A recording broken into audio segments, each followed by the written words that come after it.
குடிங்கண்ணே.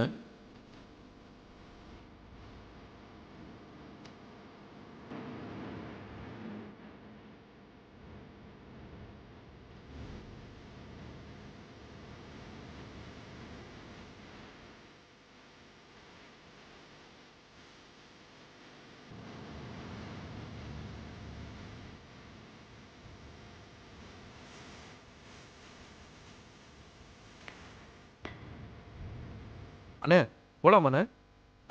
போலாம்ப்பா.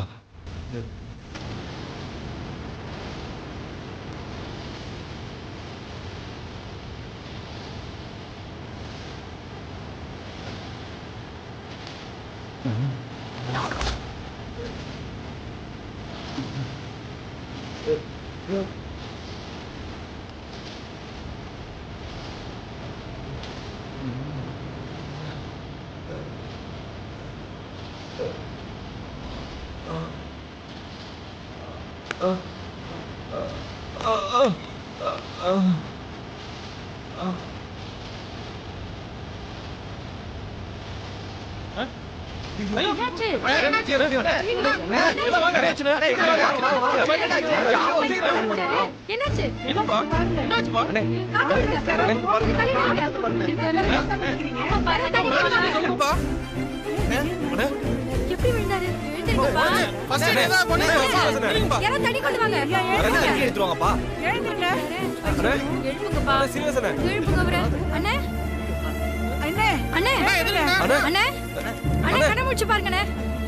Order முடிக்கணும்ன்றதுக்காக இப்படி முடியாத ஆளை வச்சு டே நைட்னு வேலை வாங்கினா பாவம் அவர் என்ன பண்ணுவாரு?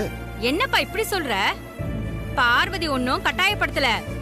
விருப்பம் இருக்கிறவங்க வேலை செய்யுங்கன்னு சொல்லிச்சு. இவரு கடன் பிரச்சனைக்காக ஓவரா வேலை செஞ்சாரு. அதுக்கு பார்வதி என்ன பண்ண முடியும்? நிர்வாகத்தையே குத்த சொல்றீங்க?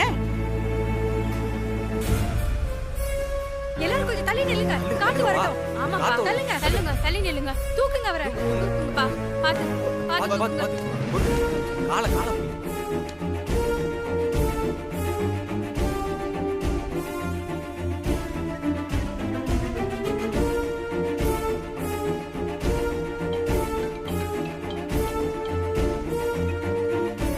என்னாச்சு மேடம்? நீங்க சொன்ன மாதிரி ஒர்க்கர் ஒருத்தருக்கு டீல மயக்க மருந்து கலந்து கொடுத்தோம். அவன் மயக்கம் போட்டு விழுந்ததுக்கு அப்புறம் உங்க பிளான் படி அங்க இருக்க ஒர்க்கர்ஸ் மத்தியில இது எல்லாத்துக்கும் காரணம் ஒர்க் லோடு தான் தூண்டி விட்டா ஒர்க்கர்ஸ் பிரச்சனை பண்ணுவாங்க, ப்ரொடக்ஷன் பாதிக்கும்னு பார்த்தா அந்த ஒர்க்கர்ஸ் நீங்க நினைச்ச மாதிரி ரியாக்ட் பண்ணல மேடம். பார்வதிக்கு சப்போர்ட்டா தான் பேசுறாங்க மேடம். ஒர்க்கர்ஸ் பேசுறதை விட்டு தள்ளு. எப்ப அவங்க ஸ்ட்ரைக்க சொதப்புனாங்களோ அப்பவே நான் அவங்கள பெருசா நம்பல. இப்ப என்ன மேடம் பண்றது? இனிமே நாம எதுவும் பண்ண வேண்டாம். நான் லேபர் கமிஷனுக்கு கால் பண்ணி அகிலாண்டேஸ்வரியோட கம்பெனில லேபர் ஆக்டுக்கு விரோதமா என்னென்னமோ நடக்குது, தொழிலாளர்கள் மயக்கம் போட்டு விழற அளவுக்கு கொடுமைப்படுத்துறாங்கன்னு நான் உங்களுக்கு கால் பண்ணி அங்க அனுப்பி வைக்கிறேன். அவங்க வந்து அகிலாண்டேஸ்வரி கம்பெனிக்கு நோட்டீஸ் கொடுத்து எடுக்க வேண்டிய நடவடிக்கையெல்லாம் எடுப்பாங்க. இதான் என்னுடைய பிளான். ஓகே மேடம், அப்ப நான் போனை வச்சிடுறேன். வெய்.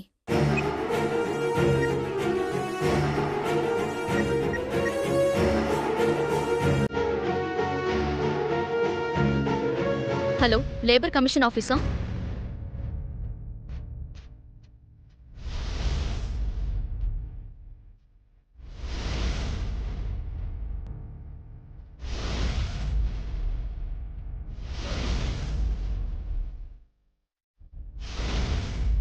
நீங்க இப்பவே கிளம்பி போனீங்கன்னா அங்க ஒர்க்கர்ஸ் மயக்கம் போட்டு விழுந்தத நீங்க ஆதாரத்தோட பிடிக்கலாம்.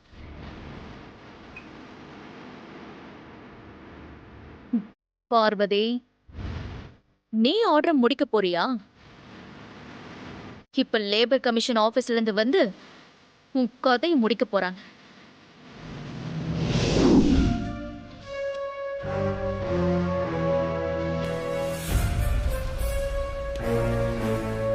எல்லா ஒர்க்கர்ஸும் இங்க வாங்க. எல்லாரும் வாங்க. எல்லாரும் ஒரு நிமிஷம் கவனிங்க. லேபர் ஆணையத்திலிருந்து அதிகாரிங்க சோதனை போட வந்திருக்காங்க. நீங்க எல்லாரும் சேர்ந்து வந்திருக்கிற அதிகாரிகளுக்கு ஒத்துழைப்பு தரணும்னு நான் கேட்டுக்கிறேன். நந்தினி மேடம் ஏற்பாடு தான் இது. அவங்க கம்ப்ளைண்ட் பண்ணி தான் இவங்க இங்கே வந்திருக்காங்க.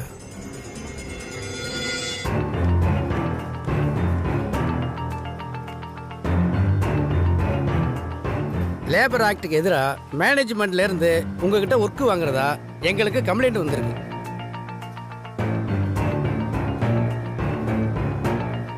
எட்டு மணி நேரம் ஒர்க்கிங் டைம்ல லஞ்ச் பிரேக்கு, அப்புறம் மார்னிங் ஈவினிங் டீ பிரேக்கு, இதுக்கு எல்லாம் கரெக்டா டைம் ஒதுக்கி இருக்கீங்களா? உங்க ஆரோக்கியம் எப்படி இருக்குன்னு தெரிஞ்சுக்கதான் நாங்க வந்திருக்கோம். உங்க குறைகள் எதுவா இருந்தாலும் தாராளமா எங்ககிட்ட சொல்லலாம். சார், யாரோ உங்களுக்கு தப்பான தகவல் கொடுத்திருக்காங்க சார். இங்க ஒர்க் பண்ற எல்லா தொழிலாளர்களுக்கும் நாங்க மெடிக்கல் ரிப்போர்ட் வச்சிருக்கோம். மாசத்துக்கு ஒரு தடவை அவங்க ஹெல்த் கண்டிஷனை நாங்க நிச்சயமா செக் பண்ணிடுவோம். ரிப்போர்ட்ஸ்லாம் என்கிட்ட தான் இருக்கு, பாருங்க. கொடுங்க.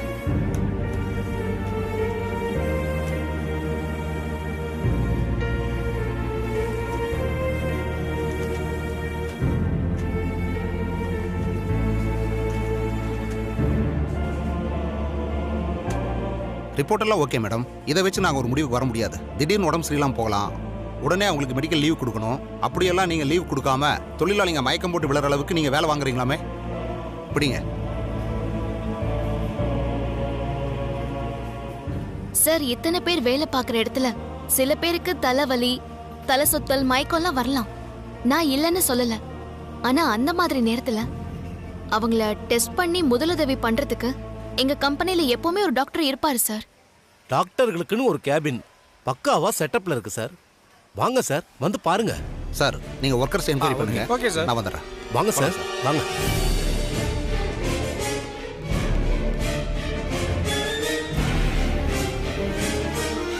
வாங்க சார்.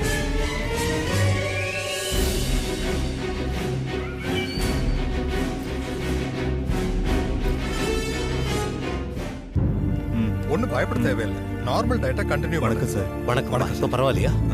நான் சொல்றத கேட்டுக்கிட்டீங்க டாக்டர்? Okay doctor. என்னாச்சு இவருக்கு? கொஞ்ச நேரத்துக்கு முன்னாடி மயக்கம் போட்டு கீழே விழுந்திருக்காரு சார். இங்க வந்து என்னன்னு செக் பண்ணதுல அவர் குடிச்ச டீ அவருக்கு ஒத்துக்கல. ஃபுட் பாய்சன் ஆயிருக்கு. Now he is okay. Treatment பண்ணிருக்கேன். ரெக்கவர் ஆயிடுவாரு. இப்போ உங்களுக்கு எப்படி இருக்கு?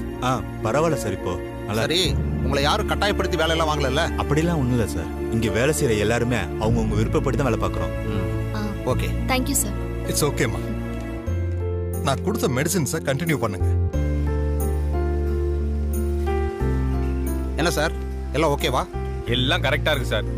தொழிலாளர்கள் யாரையும் கட்டாயப்படுத்தல, ஒர்க் லோடும் அதிகமா கொடுக்கல. எல்லாம் நம்ம சட்டதிட்டங்களுக்கு உட்பட்டு தான் இருக்கு. ஆமா சார், எல்லாம் நம்ம ரூல்ஸ் படி தான் இருக்கு. எங்கேயும் ரூல்ஸ் மீறல. சாரி மேடம், எங்களுக்கு வந்து இன்ஃபர்மேஷன் படி நாங்க சோதனை போட வந்தோம். Sorry for the disturbance. பரவாயில்ல, நீங்க உங்க கடமையை தானே செஞ்சீங்க. ஓகே மேடம், வரேன் மேடம். வாங்க போலாம்.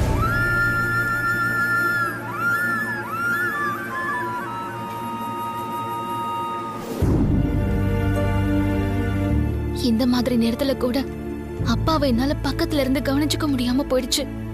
கணேசன் அப்பாவை பொறுப்பா பாத்துக்கிறானோ என்னவோ தெரியல.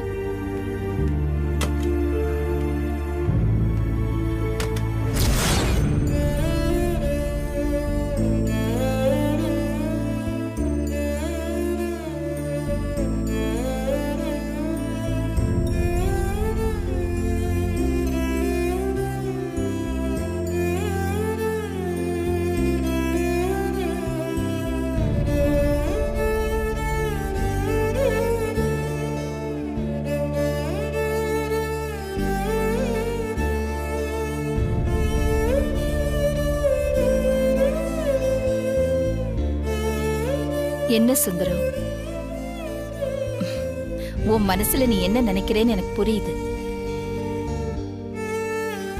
நான் கும்பிடுற சாமி நீங்க எதுக்காக இப்படி எல்லாம் பண்றீங்கன்னு நினைக்கிறதானே? பக்தனுக்காக சாமி இறங்கி வந்து பணிவிட செஞ்ச கதைகள் எல்லாம் நிறைய இருக்கே. நான் உனக்கு சாமின்னா நீ என்னோட பக்தன் தானே?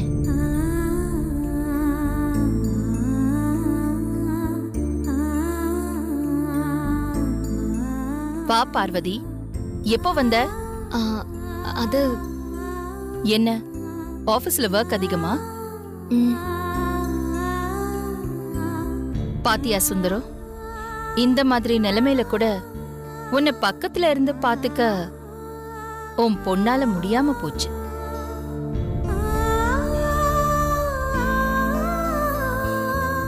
இதுக்குதான் நான் அன்னைக்கே உன்கிட்ட சொன்னேன், பார்வதி ஒரு சராசரி பொண்ணு, அவளால பொறுப்புகளை சவால்களை சமாளிக்க முடியாது.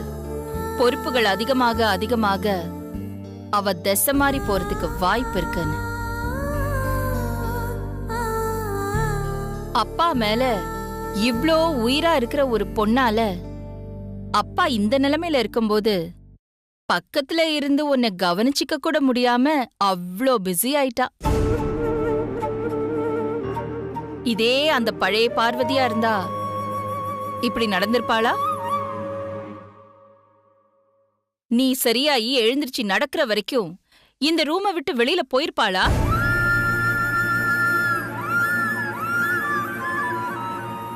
திடீர்னு வந்த பதவி பொறுப்பால நீ வேணா உங்க அப்பாவை மறக்கலாம், ஆனா என்னால அப்படி இருக்க முடியாது. ஏன்னா சுந்தரத்தோட விசுவாசத்துக்கும் நேர்மைக்கும் நான் நன்றி கடன் பட்டிருக்கேன்.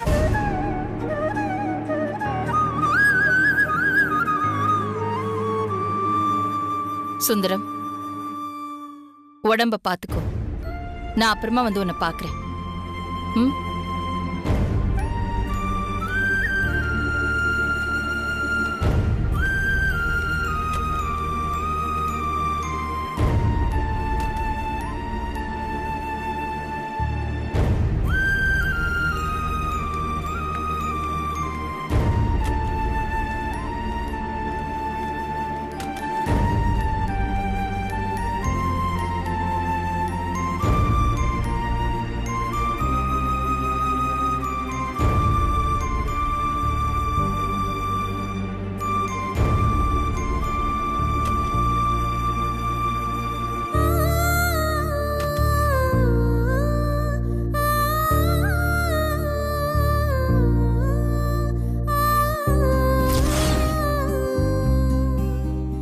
அக்கா,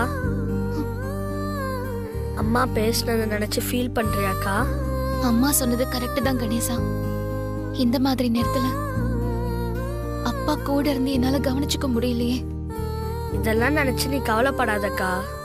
அண்ணா அப்பாவை பாத்துக்கிறதுக்கு நான் இருக்கேன்ல. இருந்தாலும் நான் கூட இருந்து பாத்துக்கிற மாதிரி ஆகுமாடா? மனசுக்கு ரொம்ப கஷ்டமா இருக்கு. உன் மனசை கஷ்டப்படுத்தணும் தான்க்கா அம்மா அப்படி பேசிட்டு போறாங்க. அவங்க பேசினது எதையோ நீ காதுல போட்டுக்கிட்டு உன் மனசை கஷ்டப்படுத்திக்காதக்கா. மாமா சொன்னது மட்டும் மனசுல வச்சுக்கோ. அடுத்தடுத்த கட்டத்துக்கு போகும்போது இந்த மாதிரி பிரச்சனை எல்லாம் வரதான்க்கா செய்யும். இதெல்லாம் தாண்டி போறதுல தான்க்கா உன்னோட வெற்றியே இருக்குக்கா.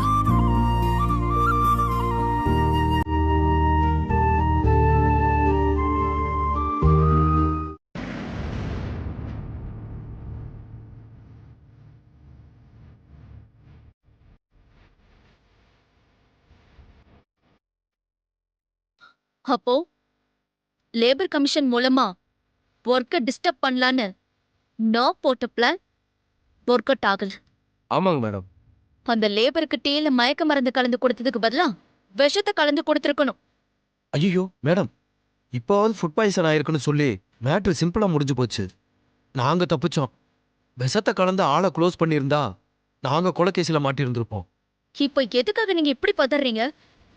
அப்படி ஏதாவது நடந்திருந்தாவது ஒர்க்கு இந்நேரம் டிஸ்டர்ப் ஆயிருக்கும். நான் நினைச்சது நடந்திருக்கும்னு சொல்ல வந்தேன்.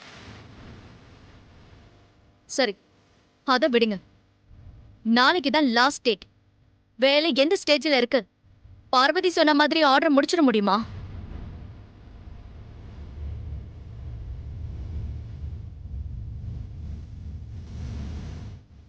நீங்க தயங்கி நிக்கிறத பார்த்தா பார்வதி சொன்னது செஞ்சு காட்டிடுவா போல இருக்கே. கண்டிப்பா ஆர்டர் முடிச்சு நாளைக்கு சரக்கு அனுப்பிச்சுடுவாங்க மேடம். நாளைக்கு வரைக்கும் தான் டைம் இருக்கிறதுனால இன்னைக்கு நைட்டுக்குள்ள எல்லா வேலையும் முடிக்கணும். லாஸ்ட் பேக்கிங் மட்டும் காலையில அகிலாண்டேஸ்வரி மேடம் பார்த்ததுக்கு அப்புறம் பேக்கிங் பண்ணிக்கலாம்னு சொல்லியிருக்காங்க மேடம். இந்த வெளிநாட்டு ஆர்டர் மூலமா அகிலாண்டேஸ்வரியோட பிசினஸ்ல மிகப்பெரிய நஷ்டத்தையும் அவ பேருக்கு களங்கத்தையும் ஏற்படுத்தணும்னு நான் திட்டம் போட்டேன். இந்த பார்வதியால அது எல்லாமே நடக்காம போயிடும் போல இருக்கே. எங்கேயோ ஒரு பட்டிக்காட்டுல இருந்து வந்து ஆதி ஊர்ல இல்லாத நேரத்துல அந்த அகிலாண்டேஸ்வரோட சப்போர்ட்டும் இல்லாம இவளால எப்படி நான் கொடுத்த டிஸ்டர்பையும் முறியடிச்சு இத சாதிக்க முடிஞ்சது?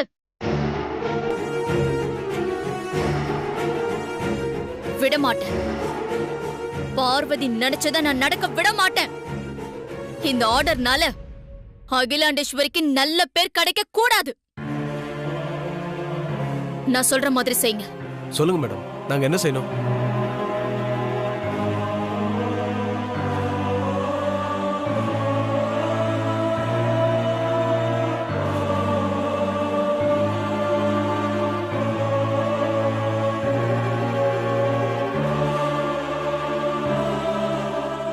நான் சொன்னதெல்லாம் புரிஞ்சுதா? புரிஞ்சுது மேடம். ரொம்ப சிம்பிள் மேடம், ஈஸியா முடிச்சிடலாம். யாருக்கும் டவுட் வராம நாங்க பாத்துக்கிறோம். நான் சொன்னதெல்லாம் கரெக்டா செஞ்சு முடிச்சிருங்க. இப்ப கிளம்புங்க. Okay madam.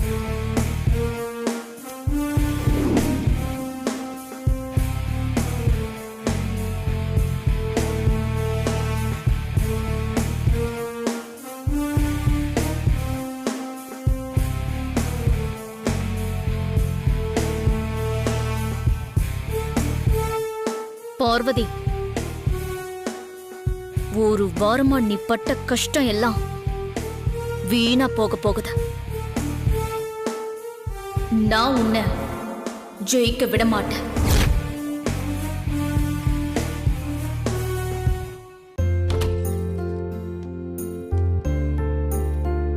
பார்வதிமா, வாங்க சார், உட்காருங்க.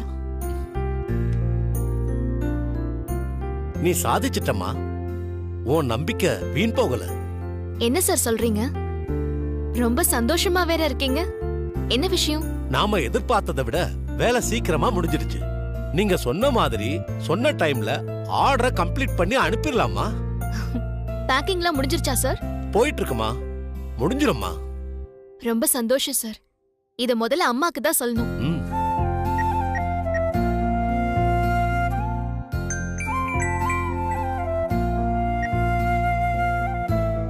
ஹலோ அம்மா, நான் பார்வதி பேசுறேன். என்ன விஷயம் சொல்லு. நல்ல விஷயம்தாம்மா. ஒர்க்கெல்லாம் நல்லபடியா முடிஞ்சது. என்ன ஒர்க் முடிஞ்சுதா? எல்லா ஒர்க்கும் முடிஞ்சுதா? பேக்கிங் பண்ணிடலாமா? ஆமாமா, பேக்கிங் போயிட்டு இருக்கு. சொன்னபடியே நம்ம லோட் அனுப்பிடலாமா? உண்மையாதான் சொல்றியா பார்வதி? ஆமாமா, நீங்க வந்து எல்லாம் சரியா இருக்கான்னு செக் பண்ணிக்கோங்க. உடனே கிளம்பி வரேன். சரிங்கம்மா.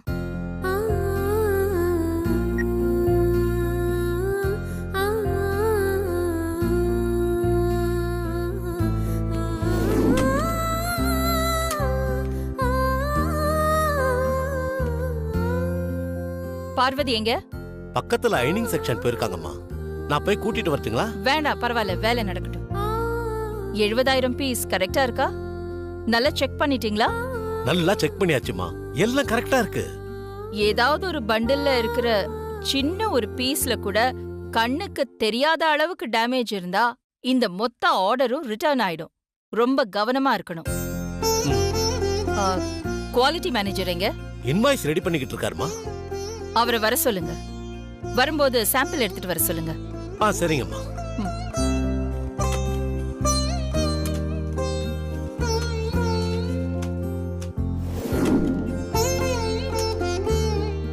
வணக்கம் மேடம். வணக்கம். கொடுத்த டைம் குறைவு, ஆர்டர் அதிகம்.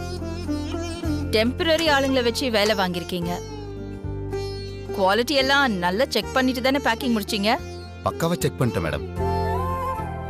இந்தாங்க மேடம் சாம்பிள்ஸ்.